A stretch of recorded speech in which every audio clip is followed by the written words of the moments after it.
سلام به همه دوستای عزیزم، امیدوارم حالتون خوب باشه. من مهردادم و توی این ویدیو میخوام راجع به یکی از مهمترین اصول برنامه نویسی که همون تست نویسی است صحبت بکنم و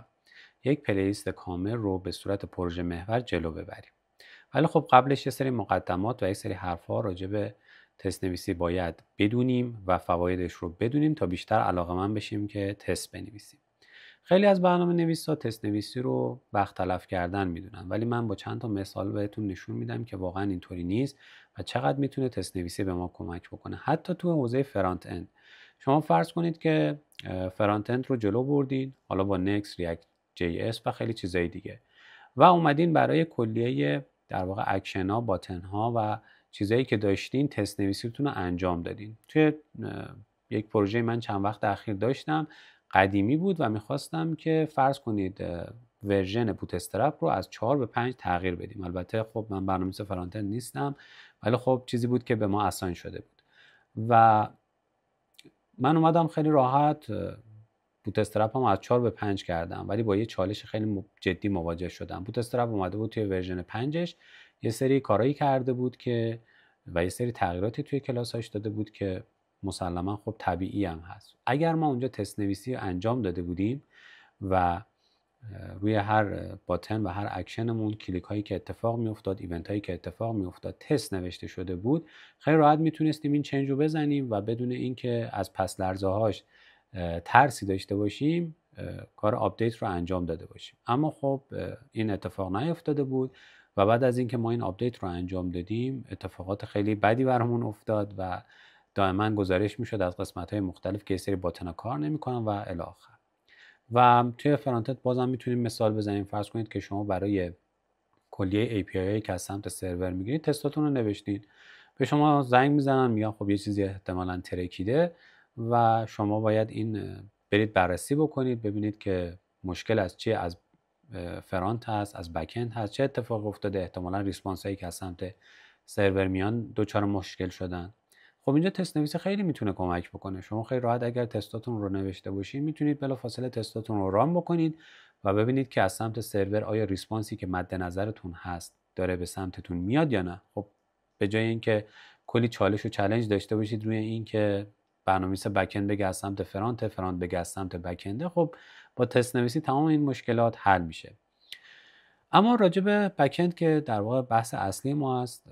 بیشتر بخوایم صحبت بکنیم و ببینیم اصلا ما چه تست هایی داریم و توی در واقع بک اندمون میتونیم این تست ها رو به چه صورت بنویسیم و چرا برنامه‌نویسا واقعا از این موضوع ترس دارن و روی این قضیه خیلی حساس هستن که از تست نویسی میترسن و فکر میکنن تست نویسی پروسه‌ایه که خیلی عجیب غریبه. خب نه، واقعا اینجوری نیست و من بهتون توی این پلیلیستی که با هم جلو میبریم یه پروژه ساده رو، حالا خیلی ساده هم نه، که به صورت ریل باشه تعریف میکنیم و برای در واقع سناریوهای مختلف تست نویسی رو انجام میدیم. خب بخوایم راجع به بک اند صحبت بکنیم، توی بک اند یه سری تست ها داریم که من خیلی مختصر مفید بخوام بهتون بگم، از مهمتریناش اسم ببرم یکیشون اینتگریشن تست هست که لایه استوریجمون رو تست میکنه و ببینیم که دیتایی که یعنی در واقع لایه ریپوزیتوری که نوشتیم، استوریجی که نوشتیم واقعا درست دیتا رو ذخیره میکنه یا نه. یونیت تست رو داریم که یکی از متداول ترین تست هاست که توی یونیت تست ما میایم با استفاده از یه سری لایبرری ها که حالا توی گولنگ، PHP و زبان‌های دیگه داریم یه سری از اینترفیس ها، کلاس ها رو میتونیم ماک کنیم و به اصطلاح رفتارشون رو شبیه سازی بکنیم. چون توی یونیت تست ما داریم یک واحد کوچیک از برنامه‌مون رو تست میکنیم و مسلما اونجا دسترسی به دیتابیس، دسترسی به لایه HTTP خب نداریم و باید اونا رو به شبیه سازی بکنیم تا بتونیم تستمون رو انجام بدیم. دیگه یک تست خیلی باحال داریم که حالا خیلی کمتر ازش استفاده میکنن دوستان و اون تست بنچمارک هست. فرض کنید شما لایه استوریجتون تستاشو نوشتین و میخوایم ببینید که چقدر طول میکشه و چند میلی ثانیه، چند نانو ثانیه طول میکشه که مثلا یک کوئریتون کار بکنه و اگر مثلا ریسپانس تایمی که داشت بیشتر از نیم ثانیه بود بیاین تست رو فیل بکنید که این سناریو میتونه پیش بیاد. ممکنه یه سری چنجا روی دیتابیس اتفاق بیفته که شما قبلا یه تستی رو نوشتین و حالا بعد از 1 سال میبینید که یک سری تغییرات روی دیتابیس داده شده که ریسپانس تایم شما به جای نیم ثانیه تبدیل شده مثلا فرض کنید به 1 ثانیه. خب این یک کمی حیاتی هست و خب اینجا تست نویسی میتونه کمکتون بکنه. دیگه من بخوام خیلی توضیحات بدم راجع به end to end تست میتونم بهتون بگم. خب توی end to end تست ما میایم کل پروسه اون اکشن رو تست میکنیم از ابتدا تا انتها و نگاه میکنیم ببینیم که کل اون فرایندی که داریم درست انجام میشه یا نه. خب این خیلی میتونه به ما کمک بکنه و به جای اینکه بیایم دیگه توی پستمن و خیلی جاهای دیگه بخوایم HTTP ریکوست بزنیم دائم پروسه رو چک بکنیم، خب این خیلی راحت میتونیم با end to end تست کل پروسه رو از اول تا آخر تست بکنیم. من حتی اخیراً پروژه‌ای داشتم که بدون اینکه حتی یک بار وب سرورش رو ران بکنم کلیه تستاشو نوشتم و وقتی تستام همگی پاس شدن و چقدر لذت بخشه که تستا پاس بشن بدون اینکه بخوام از پستمن یا چیزی استفاده کنم بی دردسر کل API ها در اختیار برنامه‌نویس فرانت اند قرار دادم و میدونستم که تمام API ها دارن به درستی کارشون رو انجام میدن چون تست نوشته بودم برای کلیه قسمت ها. حتی شما توی قسمت های مختلف برنامه‌تون میتونید از تست نویسی استفاده بکنید. مثلا فرض کنید که شما لایه CI/CD تون میخواید کد رو دیپلوی کنید روی سرور، اما اومدید تعریف کردید و گفتید اگر کاورج تستای برنامه مثلا زیر 90% بود هیچ وقت این کد رو دیپلوی نکن بالا. خب این چقدر خوبه، شما مطمئن هستید برنامه‌ای که بالا هست داره کارش رو به درستی انجام میده و هیچ مشکلی توی کارش نیست و خیالتون راحته که تمام قسمت ها دارن به درستی کار میکنن. مخصوصا توی کار تیمی شما خیلی راحت تر میتونید و با خیال راحت میتونید سرتون رو شبا روی بالش بذارین و بخوابین وقتی که تست مینویسین. خب ببینید چقدر به نفع ماست و چقدر ما میتونیم روی این تست نویسی حساب بکنیم. بهتون توصیه میکنم به هیچ وجه تست کدی رو ننویسین که تست براش ننوشتین، مخصوصا توی کارهای تیمی. فرض کنید توی کارهای تیمی همین اخیراً من خب با هم تیمی‌های مختلفی دارم کار میکنم، هر کدومشون سلایق مختلفی دارن، مخصوصا وقتی که توی گولنگ هستم یک برنامه نویس یا هم تیمی من میاد یه سری چیزا رو تغییر میده و من اومدم از اونها استفاده کردم. فرض کنید اگر تست نداشته باشیم چه فاجعه ای اتفاق میفته و چه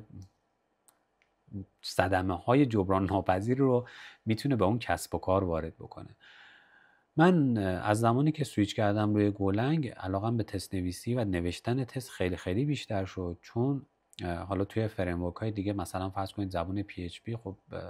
قبلا من با PHP کار میکردم و حدوداً 8 سال روی PHP بودم. خب شاید این به دلیل وجود فریمورک لاراول کمتر این رو من حس میکردم، ولی وقتی اومدم روی گولنگ و با گولنگ دارم کار میکنم میبینم که تفاوت چقدر زیاده و چقدر این تست نویسیه به من کمک کرده که من با خیال راحت بتونم کدامو دیپلوی کنم روی سرور.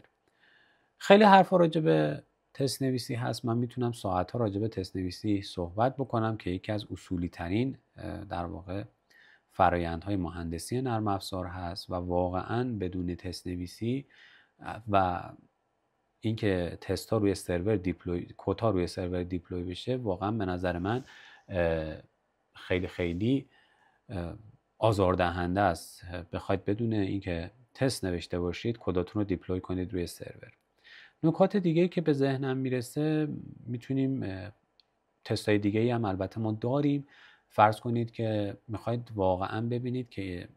این برنامه‌ای که نوشتین آیا در مقیاس بالا در اسکیل بالا پاسخگو هست یا خیر، یعنی اون کدی که نوشتین برای کاربرهای زیادی که وقتی به سرور یک دفعه مراجعه میکنن میتونه مؤثر باشه، میتونه عملکرد خوبی داشته باشه یا نه. خب اینجا ما تستای استرس تست هم داریم که با حالا لایبرری های مختلفی میتونیم حتی با جاوا اسکریپتی هم میتونیم این تستا رو انجام بدیم و ببینیم که وقتی با اون کدی که ما نوشتیم استرس وارد میشه و یه فشار زیادی بهش وارد میشه آیا عملکرد درستی داره یا نه. خب این هم از فوایدش هست که میبینید که اینجا هم میتونه توی لود تستا به ما کمک بکنه و ببینیم که برنامه‌ای که نوشتیم چقدر تحمل فشار رو داره. تست نویسی لایه‌های خیلی خیلی باحالی داره، مخصوصا وقتی که توی گولنگ هستی. شما میتونید با استفاده از گولنگ بیاید تستاتون رو با استفاده از مثلا ورکر پول که میاد گروتین ها رو به صورت موازی در واقع با چند گروتین تست ها رو اجرا میکنه، میتونید سرعت تست نویسی هم افزایش بدین. چون وقتی شما یک پروژه بزرگ دارین، فرض کنید یه عالمه تست نوشتین، تست های اینتیگریشن، یونیت تست و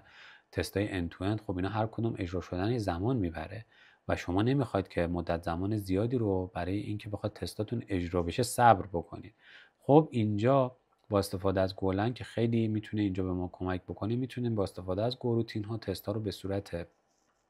کانکارنت ران بکنیم و خیلی توی زمان صرفه جویی بکنیم که خیلی از بحث جذاب پروژه ما هم همین قسمت تست نویسی است که ما به صورت کانکارنت یه سری سناریو رو مثلا فرض کنید برای لایه استوریجمون پیاده سازی میکنیم. و نکته خاص دیگه ای مد نظرم نیست. توی جلسه بعدی ما میایم محیطمون رو ستاپ میکنیم و یه میگریشن برای دیتابیسمون مینویسیم، دیتابیسمون رو بالا میاریم که من میخوام از دیتابیس های مای اسکیول، پوستگرس و در واقع الاستیک سرچ استفاده بکنم. لایه استوریجم اول بنویسم که احتمالاً یک بلاگ هست، اما خب بلاگمون خیلی ساده نیست. قراره که رید و رایتمون از هم دیگه جدا باشن و تمام اکشن هایی که می نویسیم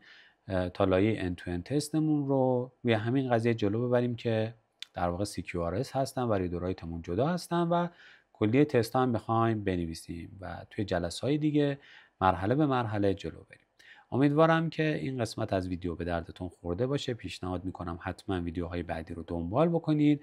و چنل منم سابسکرایب بکنید تا از بقیه ویدیو جا نمونید و وقتی ویدیو جدیدی گذاشتم حتما براتون نوتیفیکیشنش بیاد. موفق باشید.